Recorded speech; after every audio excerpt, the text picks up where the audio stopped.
Good morning, everybody. This is Biz Chicks TV. This is the place where you can find tips and tools to help you do business better. We're here to help you run a profitable business that's fun to run and to take the hassle out of your hustle. And today is Thursday, so we're here with Happy Healthy Habits with Robin Shimizu and friends. How you doing this morning, Robin? I'm doing just fine. Thank you. Thank you, Francine, in the background, and welcome, Dr. Dandridge, to the show. Thank you. Morning. Good morning. Yeah. Let me just take a few minutes and introduce Dr. Dandridge. Her name is Tanisha, Dr. Tanisha Dandridge, and her background is that she's actually trained in engineering and computer sciences. But what happened was she also was in love with natural medicine. And so she fell in love with the acupuncture and oriental medicine. And she has a she has a BS in natural health and sciences and a master's in acupuncture and oriental medicine and a doctorate in acupuncture and Chinese medicine. And so the other really great thing is she does acupuncture by mobile. So I think that's really super cool. I've never heard of that before. There aren't many of us. with that, Dr. Dandridge, can you take it away? I guess we're going to talk about nourishing in the winter today. Nourishing in the wintertime. It's definitely something that I talk about a lot with my clients. And we're getting ready to hit my pet peeve time of year for people and what I consider not the most optimal health habits. So my business is mobile. I specialize in being able to come to people's homes or their businesses or their churches or their events or their pop-ups or whatever, and being able to bring wellness to wherever that place is and then get up and leave and take it all with me, and eliminating people's need to be able to have to go through traffic and make that a part of their scheduling. Most of my clients are individuals whom either can't get out of their house for one reason or another, say just had a car accident, in a lot of pain, incredibly sick, about to have a baby, just had a baby, Alzheimer's, dementia, hospice care. So I see a lot of sick people, or there's also the busy individual who just doesn't want to schedule traffic as a part of their day. And there aren't very many mobile acupuncturists. There's probably maybe 20 of us in the entire country. So I enjoy my business model. It's pretty cool. We're very lucky to have you just in the neighborhood. Yeah. Thank you. Thank you. So I like to talk about nourishing in the wintertime because we live in a society that's all about the detox. Everybody wants to detox all the time. And you know, I tell folks is like, that's actually kind of extreme for your body. And if you just kind of give it the support that it needs, your body is well designed to take care of all the detoxing, and you don't have to be so aggressive about it. And one of the best ways to help the body to detox is to do something that seems counterintuitive in American culture, and that is to nourish. So we talk about nourishing all the time. In fact, detox is not a thing in Chinese medicine. We talk about things like stagnations. We talk about deficiencies. We talk about nourishing. We talk about moving. We talk about heat. We talk about cold. We talk about the quality of water in the body, but we don't talk about detoxing. Wow.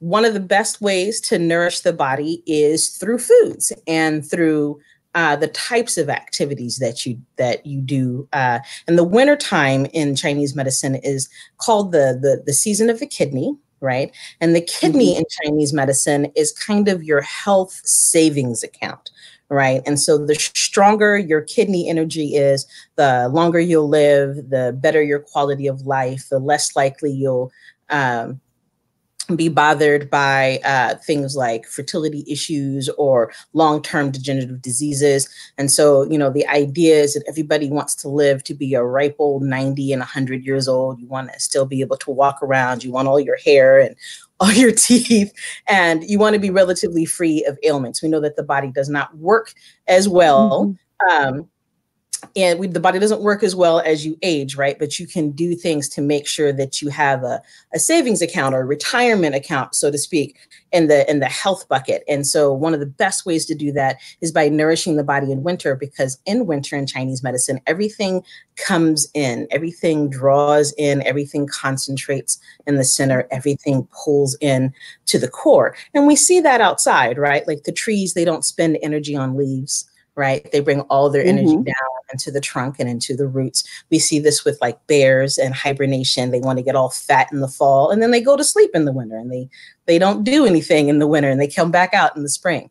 Right. We see this in our winter traditions. We have a lot of festivals. We eat a lot of food. We do a lot of things that involve being at home around the hearth and with family. And all of these things are considered nourishing activities. But what happens in American culture is like December 31st happens and everyone hits their New Year's resolutions. And the first thing everyone starts to do is they start juicing and fasting and dieting and sweating and hitting the gym real hard. And then I see them in February and they're like, I just can't get it together. I don't know what's wrong with me. It's just like, what's wrong with you is you're burning up all the chi that you're supposed to be saving right now. So I really hadn't thought of it that way.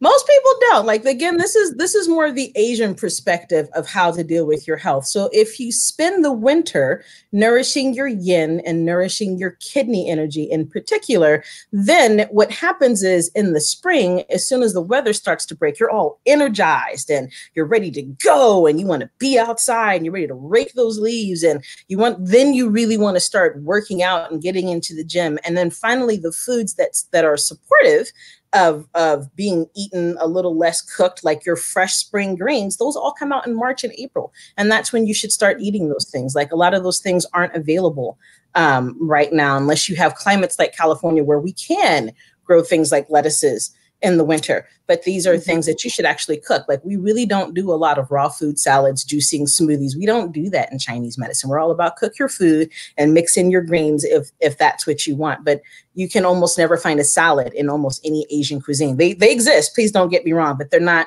the salads that we think of. Like when we go to Whole Foods and you go to the salad bar and you get this big old thing of lettuce and then you add all these other cold ingredients on top of it. And that's like this whole bucket of lettuce and cold stuff. We don't do that. So we do more like soups and stews. I don't know if you can see this. This is pearl barley, right? And this is considered a highly nourishing food. It has a lot of fiber in it. And if you pick the right one, it has a lot of iron in it. So these are slightly fortified. And so there's a 20% iron content in it per serving, which is pretty awesome. You can cook this stuff. It absorbs a lot of water. It goes down relatively well for most people. Most folks don't have an allergy to it. You can put it in, you can serve it as a side dish. You can make it just with bone broth and eat it like a rice or a grain. You can add it to soups and stews instead of rice, because some people just don't need the extra rice, right? We need a little bit more of a complex carbohydrate, which barley is. You can add it to chili. I made chili with it. I didn't have any rice one day, which is strange because I buy rice by like 25-pound bags. And I had a bunch of barley. So like I needed to feed like 4 little boys. It's like, great, I have chili beans and I have barley and I have enough chicken to go around. And I made chicken barley chili and there was none left. They ate it all and they were full. And you have a 10-year-old grandson, feeding little boys and making them full at 10 is hard. Say that. Yes. They gave me a break for a few hours after barley. And it's something that practically everybody can eat. Other examples of things that you can eat are black rice, right? So I don't buy my food in bulk sections, as you can tell. I go to the Asian store. And so this is just black rice, right? Again, I look for the one that has the highest iron content. There are a lot of trace minerals in barley and black rice, which is something that most people go and you purchase, right? You want to go and you want to purchase all these supplements. But I teach people, it's like, you can just eat food and you'll get a lot of that stuff, particularly if you're not buying your food in places like your regular run-of-the-mill grocery store. Again, I don't shop in places like Rayleigh's or Safeway. I shop at the farmers markets and I shop at the Asian markets predominantly. Right. So you can, again, take black rice. Black rice is delicious by itself. You can make it with bone broth. You can make it with coconut milk, which is really great for your stomach, right? And it cooks up just like regular rice. It is a complex carbohydrate, so it is more forgiving for people who have sugar sensitivities. There's a lot of lycopenes in it, which is the stuff that you find in like blueberries, right? So there's another way of getting that in. You can add it to soups and stews, as well as making your stir fries out of it, or putting your stir fries on top of it, or, you know, whatever else. It goes really well with saucy food. So like Indian food, curries, chilies, even chicken and dumplings. I made chicken and dumplings once and I put a little black rice in it, and the kids definitely went in for that one. All right. We'll give a shout out to Jerry and Jill. How you doing? They're watching. Hi. So, Dr. Dandridge, I have a question on the coconut milk. So, coconut milk and rice. So, it's like when I make my rice, Japanese rice, it's kind of medium grain, and I use equal parts of water to the rice. So, would you recommend equal parts of the coconut milk to the rice? I would say, is it the coconut milk, the liquidy one, or is it the one that's kind of thickened? So there's a couple of different coconut products, right? You have like a block that's called grated coconut. It's really hard. You can kind of grind off pieces of it and add it to dishes, and that makes things have kind of a coconut flavor, and it's kind of creamy. There is coconut water, which is not what we're talking about at all, although you could technically use that. It would make your rice taste a little bit sweeter, and that is flavorful for some people. And then you have coconut powder, right, which you can just add to your rice, and it doesn't really matter a whole lot. I do that quite often. I use coconut powder so that I don't have to alter my water ratios. But if you're going to use, there's coconut milk, and then there's creamed coconut. Now, creamed coconut is very thick and very sweet, and is used more for desserts and like drinks and confections and those kinds of things. Coconut milk in a can, that's just regular old cooking coconut. You'll find it typically in the Asian aisle, or possibly the Indian aisle of your grocery store. And I use about half coconut milk and half water, because the coconut milk is so thick. If you don't add a little water with it, the rice may not cook as expected. Right. Got it. Thank you for that. Yeah. Okay. Yay. I like to use coconut milk in a lot of dishes. It does a lot. Other ways of nourishing your dishes besides adding coconut milk would be adding nut butters. Nut butters, particularly things like walnut seed butter, hazel butter, and mixed nut seed butter. We use nuts and seeds as a way of nourishing the kidneys in traditional Chinese medicine. So a lot of people, as you get older, I always think about like my genre of people, my audience of people. As you get older, like chewing on nuts gets a little much on the back of the teeth, but you still want all the health benefits of nuts and seeds. So you can add them to food. And when you add either the whole nuts and seeds to food, or you add nut butters to your sauces, you're getting all of those benefits still, because you're not throwing away any part of that nut or seed. So I like to add things like pumpkin seeds and sunflower seeds, say, to my greens or my stir fries. I'll even add pumpkin seeds, say, to my eggs. People are like, how do I get all these nutrients in? I'm like, you'd be amazed. Like, cooked seeds in your food are delicious. You should try it.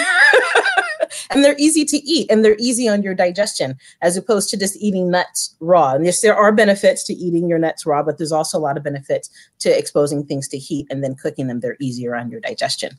So nuts, seeds, and butters are a wonderful way of adding extra nutrients to your food and being a little more nourishing. And then people who need a little extra fiber, black rice, barley, and nuts, seeds, and butter, there's a lot of fiber that runs through those things. So it'll keep you good and regular. And one of the ways that you nourish in traditional Chinese medicine is by being kind to your digestion. So kind to the digestion in Chinese medicine, again, means those slow cooked foods, those soups, those stews, those things that had 2 or 3 hours to sit and to cook, very much like you would do for an elderly person, or as you would do for, say, an infant who is just being introduced to foods. Like, you don't give them the barbecue chicken as the first food, right? You take those peas or those carrots or those potatoes, and you cook them down really well, and they're kind of bland and yet still naturally flavorful. And those are babies' first foods. And those are the foods that we feed to people who are a little bit older. And those are the kinds of foods you definitely want to do in the winter. Other things that you can add to your foods to make them more warming and more nourishing and more forgiving to your digestion includes all the mulling spices that come out at this time of year. So we talked a little bit about that on the last time I was here. And so that means things like cinnamon and cardamom and clove and allspice, right? These things are very warming to the digestion, and they are part of what we call the spleen-stomach channel. They enter the spleen and stomach channel, and they help the middle jowl and the spleen and stomach channels to do their job of taking in all this nourishment and making sure that it is well digested and then sent all over the body with enough energy to make it to all the places that it needs to go. These types of spices also help out a lot with what we call dampness. Dampness is where the water in the body is not quite doing the things that you want it to do. So this is where you see swellings, like people have swellings in their feet and their ankle. You may feel swelling in your hands. This is where you feel like you have a little extra padding and you really don't want it and it feels like it's not moving.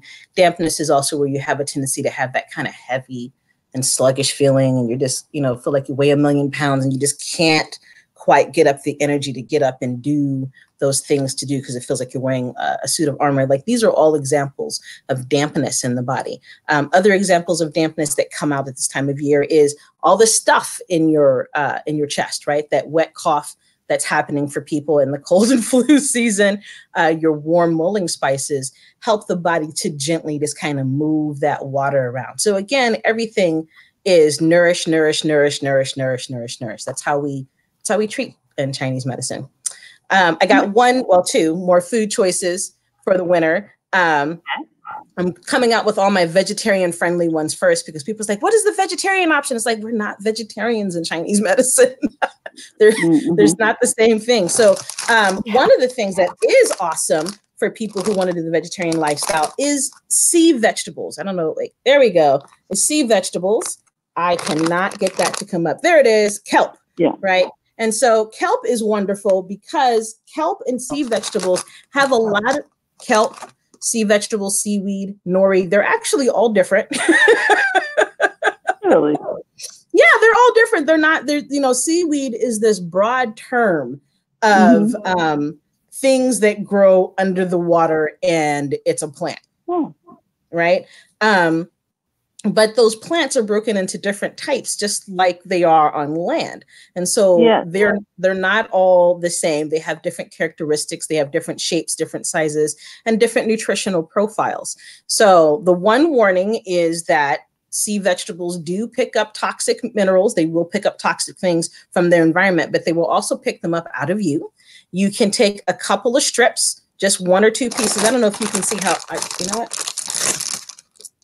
You can take a couple of small pieces, and again, you can add them to your soups and stews. So when they're sold, you can take 1 or 2 or 3 pieces. You can add this to your bone broth. You can add this to your soups, your chilies, your stews, your whatever saucy concoction or watery concoction that you're making. And then you'll get a whole host of trace minerals, including things like vitamin K, iodine, magnesium. Some of them have copper and zinc. Like, all that stuff that people go and buy to be healthy can be made available in your food. And then the other cool thing about sea vegetables is they have that umami flavor that everybody likes. And that is more commonly known as MSG, right? But most people don't really want to eat MSG. You can use this instead, and it will give that a lot of the same flavor. And if you only use 1 or 2 pieces, it won't make your food taste fishy. You won't even notice that stuff is in there. And you can fish it out, right? If you just want to make bone broth, you can just fish it out and you can add it to something else. So then you can go and make your salads right? out of this thing that's been cooked. And seaweed in particular really helps to nourish the kidneys. Salty is the flavor of kidneys, but again, you don't want to encourage people to have excess salt. So excess of salt will actually damage the kidneys. We all know that. And that's the same is true in traditional Chinese medicine. but you do need a little bit of it in your life. And so a good healthy option would be just a piece or two of seaweed. And then you can spread that out amongst your bone broth. And then you're always getting this low dose of trace minerals every time you eat that bone broth, every time you make rice with your bone broth, every time you make barley with your bone broth, every time you make beans with your bone broth, every time you just make a little cup of tea with some basil and lemon in it and just, right? You're getting a little microdose of nutrients, and therefore it's nourishing. You're not bombarding the body with all of these things. It can just kind of pick and choose like you would from a buffet line, because all the things are available, and they're available in appropriate portions. That happens with food. That doesn't happen with supplements, which is why the supplement industry is kind of under fire at this point. If you follow any of that, there's a lot of questions about whether or not we should be taking supplements and whether or not they're really useful. We do need those nutrients, but I prefer that my clients learn how to eat those nutrients. And so the body can do what the body is designed to do, which is digest food and get what it needs. So nourishing the body is really important at this time of year. So those are some examples of food. And so the one non-vegetarian source is fish tea. We don't think about bone broth in terms of fish, right? We always think chicken or beef or pork, but anything that has a bone, right, or a shell counts as nutrition. And so one of the traditions, particularly in the South, depending on where you're from, my mom's from Louisiana, one of the traditions that happens in the winter is gumbo, right? We don't think about gumbo as being a nourishing thing, but if you've ever watched a pot of gumbo get made, like this is an all-day process. This takes forever. And so in gumbo, and really in seafood gumbo, you have a lot of shells, right? You have things like clams and mussels and crab and shrimp. You have scallops. You have a lot of things that have a shell, and we don't think of the shell as having any benefit, but that's not true. You can find a lot of nutrients in shells. We do use shells in traditional Chinese medicine, and we use them because they're heavy. And that heavy aspect helps to bring down that quality of mind that's kind of all over the place at this time of the year, that constant buzzing, go, go, go, go, go. When you need that good strength of support to kind of hold you down in the middle, shells and bones are a wonderful way of getting those extra minerals out of it. So you can take your piece of seaweed and chuck it in your fish tea. If you don't want to do shellfish, and you certainly don't have to, you can also do things like the bones of larger fish, say like your salmons. You can make whole mackerel teas. You can make really a fish bone broth out of any fish. And one of the nourishing soups that we have in Chinese medicine is fish maw tea, which is like fish bellies because they're fatty. And you stew them and you make them with a little egg and a little rice, and you just, and you suck it all down, and you feel like, oh man, like I really needed that. Like that gave me a little boost of energy. So those are all great examples of how you can nourish just with foods. And then I have some other suggestions. I want to ask you about cloves. Can you put that in your tea? Sure. Okay. You just don't want to eat them. They're a little bitter. They're a little strong, but you can totally put them in tea. Strong. Put them anyway. Yeah. Okay. And Francine says here, I agree with the idea of getting supplements through food. I think it's really important. One of the things that I talk about is having a good food vocabulary. And a lot of people, they don't. They think, well, I have rice, I have potatoes, I have pasta, I have beans, I have broccoli, I have cabbage, I have carrots and string beans.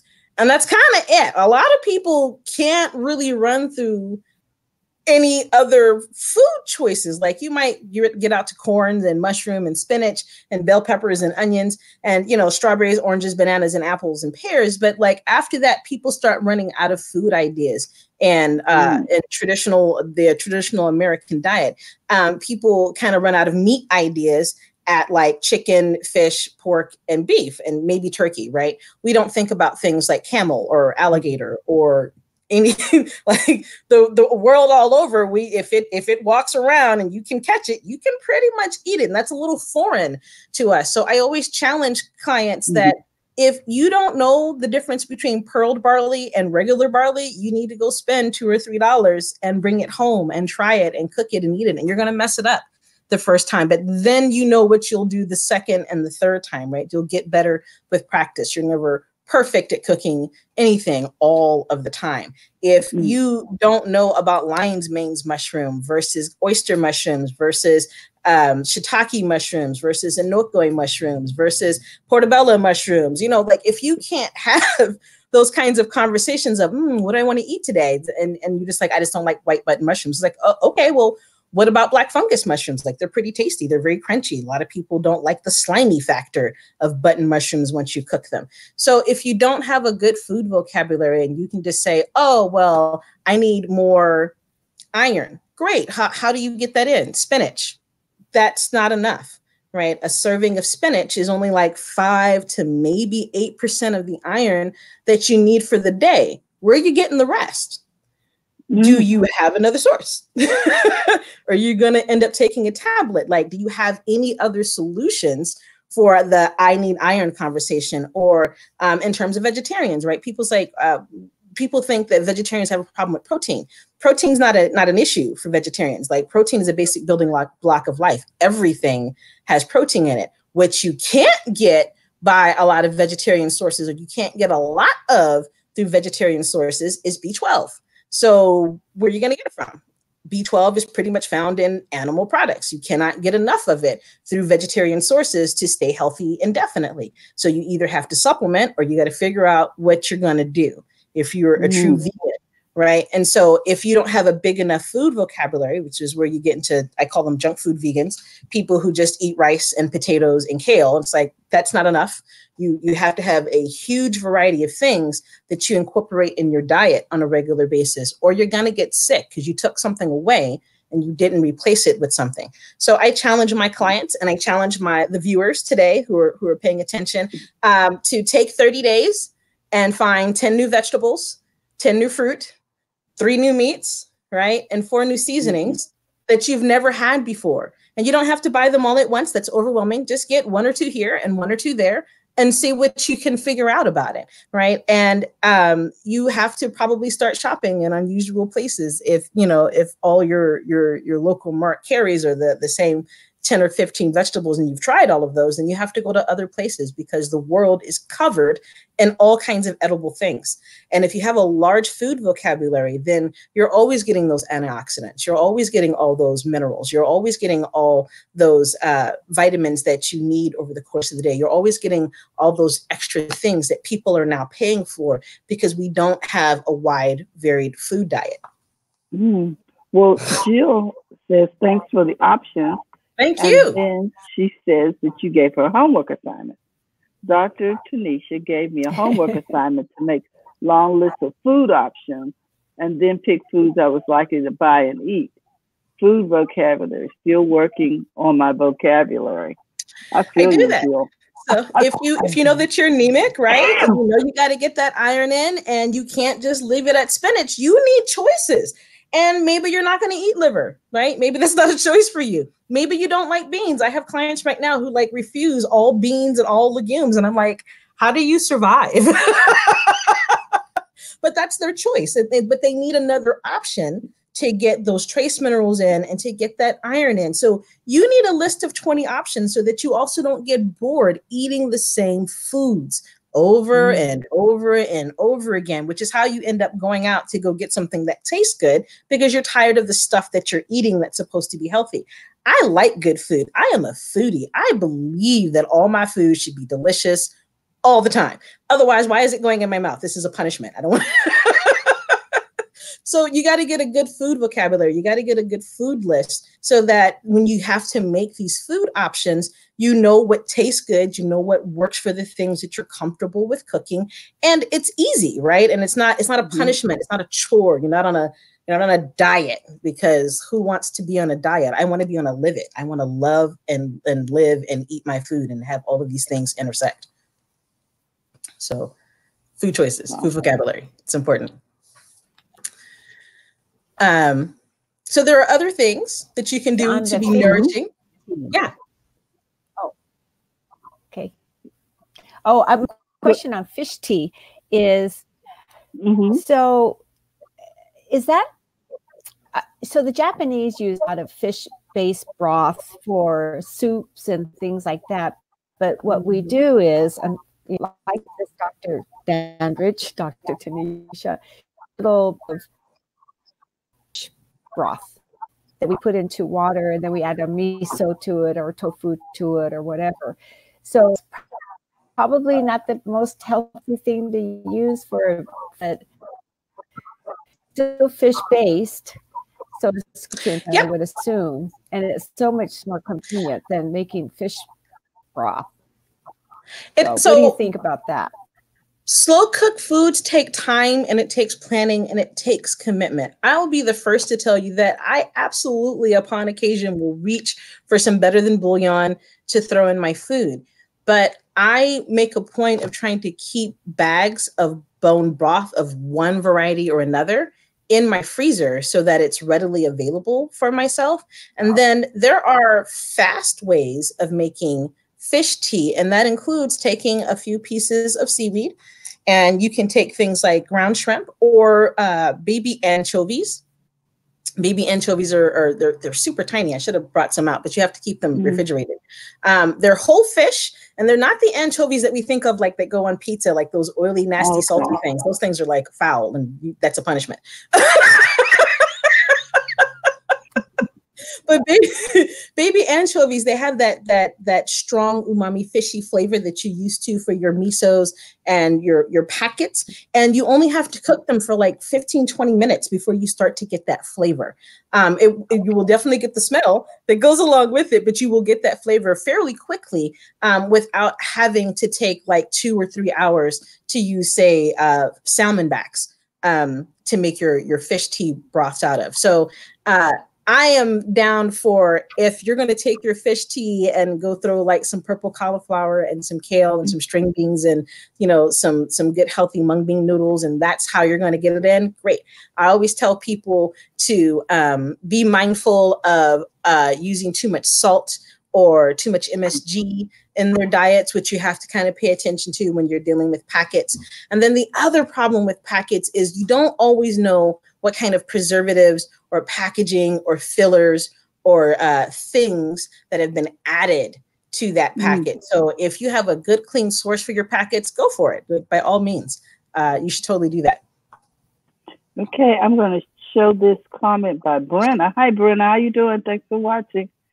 She says, I watched the PBS supplement special about the issues in the industry, as well as all the pharmaceuticals having a high potency than what was stated on the bottle.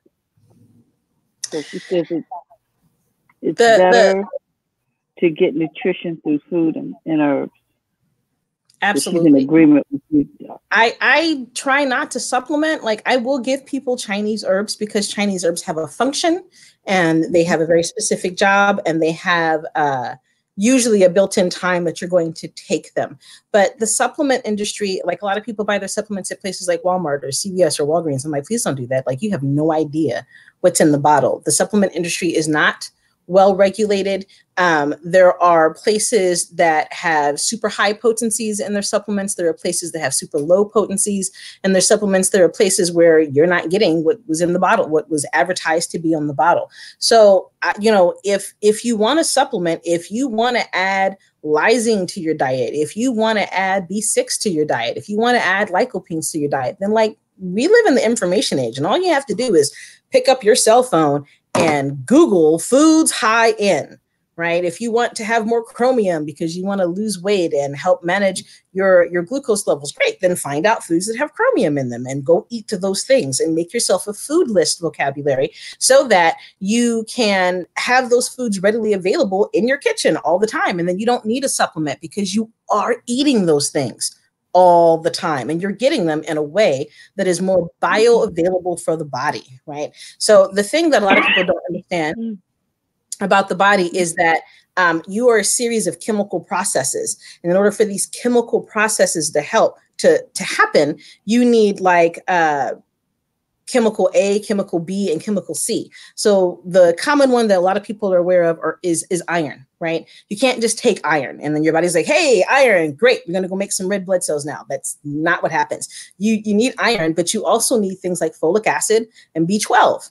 And even a little vitamin D, right? You need all of these things together so that your body can then take this giant chunk of iron, and then you break it up and it turns into usable things that your body can then send off into the places that it needs to go. But if you're lacking these other nutrients, then the body doesn't absorb the iron as well. And it just kind of sits there, and then it makes you constipated and it makes you nauseous, right? And then you're having all these issues with trying to take this supplement. Right. But if you're just eating the iron, most people don't have a problem with digesting black rice. Most people don't have a problem with digesting bone broth. Well, not everybody, right? Most people don't have a problem with digesting spinach or digesting pumpkin seeds. Pumpkin seeds are high in iron. People don't know that, right? So if you just eat these things, then it's better for you and your body can get all the different parts that it needs for this process. And then you don't worry about potential side effects or what's in my food. So soil erosion is something that's going to come up where people say like, well, you know, the quality of our soil and therefore the quality of our food is not as high as it used to be. And that is true, which is why you still need a good food vocabulary. This is why we want our organic farming practices. And this is why like just a general multivitamin is probably all that you need if you have a good food vocabulary and you don't need to take 20 supplements during the day. Like I meet people and they're on everything. I'm like, you take all of this like every day? Like when do you have space left over for food? Like, what do you eat? Like you have a stomach full of pills right now. Just have some food instead. All right. Well, so Brenda says MSG gives her headaches and lethargy. It does that for a lot of people, which is why if you want that ume flavor, which is what the MSG gives you, you can use something like seaweed or shiitake mushrooms are also another way of being able to get that stuff in. Right. So there's always more than one way to skin a cat, so to speak. And there are a lot of ways to get that flavor in without having to do things that harm the body. But if you don't have that food vocabulary, then your choice is to go reach for accent, right? Because that's the MSG that most Americans are familiar with. Right. So a lot of people are now asking at restaurants and stuff. They're asking whether or not add it to the food as they're cooking it, not to use it. That's true. Still use that is very true. It in a lot. We used to sprinkle it on like salt. I mean, it's not been. I was a young kid. We learned how bad it was for you, but people still use it. So yeah, it's. I think Brenna's right to point out that it's just makes her just. Some people break out in rashes from it, or that's. It has a variety of effects on people. It can cause rashes, it can cause water retention, it can cause headaches, it can cause hypertension, it can cause sugar sensitivities, it can cause lethargy, it can cause a variety of things if you have a sensitivity to it. But that is true of anything. Like people have some of the same reactions to sugar, right? Some people have that reaction to, it's okay to gluten and things like that. So food vocabularies help you to not have to deal with that kind of thing. And then if your food is delicious at home and easy to make at home, then you're more likely to stay home and eat your food and nourish yourself at home. Other things you can do while you're at home to nourish yourself include the use of hot water bottles. So we have something called moxibustion in Chinese medicine, and that is the art. I should have brought one. I don't know why I don't have one sitting next to me. It is a little piece of charcoal or rolled herbs. They're rolled into like a tube formation, and then they're placed on the body and they're set on fire to help add heat into points and to help add energy into a person. And so most people aren't going to be terribly comfortable with setting various parts of their body on fire or using a moxie stick, but you can use things like a stone or a hot water bottle. And so a way to nourish the kidneys and to nourish the digestion is to put a hot water bottle right in the small of your back, which is pretty common in a lot of Asian cultures. People will just kind of keep their lower back warm.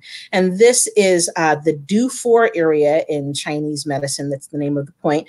And it is used to impart energy into the imperial fire. So if I want to help a person who is just kind of lagging, you can like put a hot water bottle on your lower back for 20 or 30 minutes. You can make that a part of your morning routine as you're sitting and journaling or drinking your tea or your coffee. You can make that a part of your morning reflection time or your evening reflection time, or, you know, wherever you feel like you can be sitting still for 20 or 30 minutes. You can make that a part of your TV watching or whatever you got going on. Just adding a nice hot water bottle to the lower back helps to impart energy into the body, and it helps to nourish your kidney yang and your kidney chi. Wow. That's the option. We have some comments here. Let's see. Brenda says, you can get verified supplements from a holistic practitioner that has access to a provider that analyzes them in a lab for what potency and purity. Many people have food sensitivities and can't eat certain foods. Okay. That is true. Yeah. Francisca, she's increasing her food vocabulary. I'm with her. Vanessa, she loves mushrooms and seaweed. Let's see what else we got here. Ideas. Yes. Heated seats in the use your heated seats in your car. Mm-hmm. And then Brenda says, I had mushroom tacos the other day, and they were delicious. And my final comment is, I love that idea of using heat. Thank you. Yeah, I did too, because I was thinking, gee, I could put a heating pad on while I'm doing the show. You could, and nobody would be the wiser, right? I'm here every morning. I was like, oh, okay. You could just, and then another option for people, we also do moxa on the stomach, right? So we take like a combination of like ginger and salt and different herbs, and we put it over the navel, and then we put the moxa on top of that, and we'll light it. So again, this is not something that people are going to do at home, but you can take a hot water bottle. It scaring me. This is what I pour, right? I come to your house, I'll set you on fire safely, and then I'll take it all away with me. Right? But options for people, right? You can take that hot water bottle or that hot stone, and you can hold that over your navel, right? And that will give you a lot of the same benefits. That you receive if your acupuncturist was to come and to do moxa over the navel. So if you find that you have a propensity towards, poor digestion and sluggish digestion, if you know that you're really tired and that maybe you're not having the best water metabolism right now, if you've had like a large meal, you can put something warm over the stomach to help aid in digestion. Like you can just add a little heat to the body, again, to nourish. We live in a culture, it's like ice, and it's like, no. So even Dr. Rice, what was his name? The guy who invented the term RICE, rest, ice compression, and elevation. He's like, yeah, we shouldn't quite be doing the ice thing quite as much as maybe we thought that we should. And so for a lot of things, I tell people, like, if you cook it, if you go put it in if you can, like everybody can't get in the tub, if you can get in the bathtub and add like some Epsom salts and sit in there for a good 20 or 30 minutes, that hot, warm, salt-rich water that has a bunch of magnesium in it is, again, nourishing for the body. So adding heat to the body, especially in the wintertime, is advantageous for helping to solidify your own chi. So warm yourself up, right, as an option for nourishing yourself in the winter. Spend time in saunas, spend time in hot tubs, right? Make sure you're dry when you leave. Add a hot water bottle to your lower back or something warm to the stomach. Okay, well, Nora says I miss my heated seats, but Nora says, I love the heated seats in my car on my back. Right. I remember when I had heated seats, Nora. I'm with Brenda. I miss mine too. I'm telling you, we have like 8 hot water bottles in this house. We love our hot water bottles because they're self-timed, right? They're cozy, they're heavy, they're comforting. You can just like pile them into different places and move them around. And you can do the same thing with a heating pack. If you have a heating pack with those little microwave rice deals, we don't have a microwave here. I don't own a microwave. I don't want a microwave, but you can take those little heated packs that you shove in the microwave, and then you can wrap up with them and do whatever you want to in terms of heat. So adding heat to the body in the winter is a wonderful, wonderful thing. And then the last thing I had for you all were points. Like, I want to be able to give people points that they can use on themselves, right? A little bit of stimulation to your own acupuncture points is something that anybody can do and everybody can do at home. So there are a couple of really good points for nourishing your kidneys in the winter. And the first one, I don't know if you can see this, I should have drawn on it. The first one you find, this is the inside of the foot, right? So here's the big toe. This is hard. So here's the big toe. And you want to come up to that inside ankle, right off of that big toe. And what you're going to do is you're going to find the bone of the ankle. Everybody has an ankle bone, and that's called a malleolus. And you want to come right behind that ankle bone, not quite all the way back to the Achilles tendon, like kind of right in the middle on the back border. That point right there is called kidney 3. And kidney 3 is the master point for the kidney organ and the kidney channel. And that is a great way of nourishing your own kidney energy. So you can take that same warm stone or whatever other thing that you have, and you can add a little heat right here, or you can rub on it, or this doesn't have a battery in it, but just for the sake of pointing, I'll point from this side. Ha! There we go. So you can get like a little Pointer Plus stimulator, or your stone, or a magnet, or a crystal, or anything, and you can stimulate this point right here. It's called kidney 3. And then the second point is on the bottom of the foot. And this one is not a good example of that. On the bottom of your feet, because who doesn't have tired and achy feet after the end of a workday? This is a wonderful thing. You can stimulate a point that's right here. There's a little fat pad that is normally on the bottom of the foot. So it kind of slides in like this, and it makes kind of a bit of a heart shape right here. And right between typically the second and third toes, there's a little indentation on the bottom of the foot. And that point is called kidney 1. And strangely, it is the only point that is normally on the bottom of the foot. Like all the other points of acupuncture are dispersed across the rest of the body. So this one is called kidney 1. And this is one of the best ways to nourish the body. So you can take your hot stone and you can just place your foot on top of that hot stone while you're sitting there watching TV or doing the Biz Chick show, right? That's totally doable. You can massage this point. You can take your crystal or your stone or whatever it is that you have, and just a little 5 minutes here and a little 5 minutes there will help to boost up your kidney energy. You can hold something warm right here on the side of your ankle, because there's actually a lot of really good points that all happen right here behind that malleolus. And then you can leave something warm on the bottom of the foot. And if you combined all of these things together over the course of the winter, instead of detox, right, you will find that when the body is ready to get up and move things around, that you have all the energy to do it, right? And you don't feel heavy, and you don't feel sluggish, and you don't feel slow, and you don't feel like, man, if I could just have 5 more cups of coffee, I might be halfway functional, right? So you can do this through food. You can do this through adding heat in the body. You can do this by stimulating your own acupuncture points. And these aren't the only ways to do it, but these were just some of the easiest ways that I felt like I could impart to your viewers of things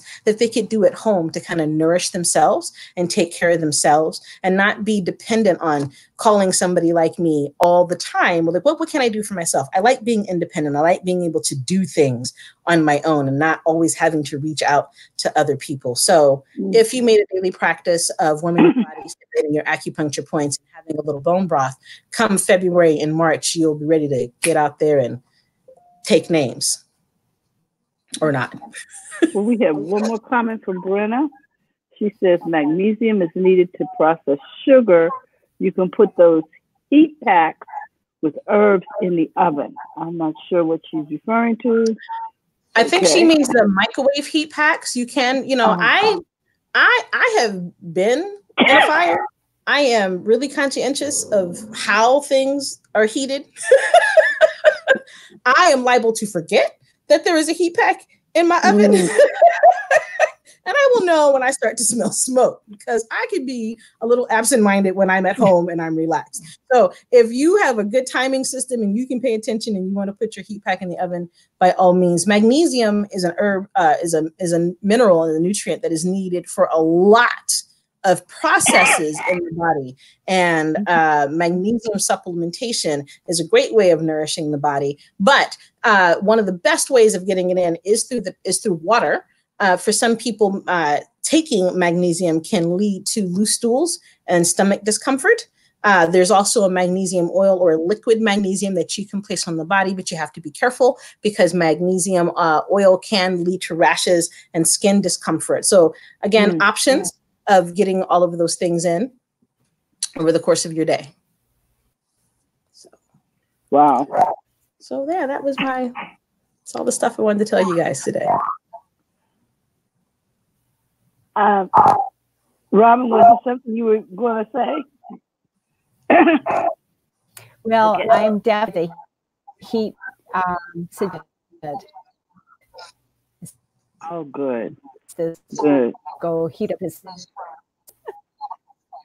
Do that. Nice. Great. Nice. So thank you so much. Wow. This has been so helpful for just me. Yeah. It's good reminders, new information. I have 3 pages. Thank you so much. Oh, wow. Yeah, I was writing things down too, Doc. I'm just saying to you that you've been extremely helpful and beneficial to us today. And if we are looking to maybe gift someone acupuncture treatment in their home or something for the holidays, how can we get in touch with you? Well, my business number is 916-741-2936. It is always best to text me if you have a text-capable phone, because when I'm with clients, I cannot answer the phone. You can send me an email at Tenisha, which is TENISHA, at everyone's, with an S, -place.com.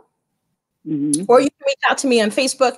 I do respond to Facebook Messenger. My business page, again, is Everyone's Place on Facebook. And I also have an Instagram, which is Everyone's Place. Although even after a year of Instagram, I'm still kind of new at it. So if I don't respond to you immediately, just I hear you. bear with me.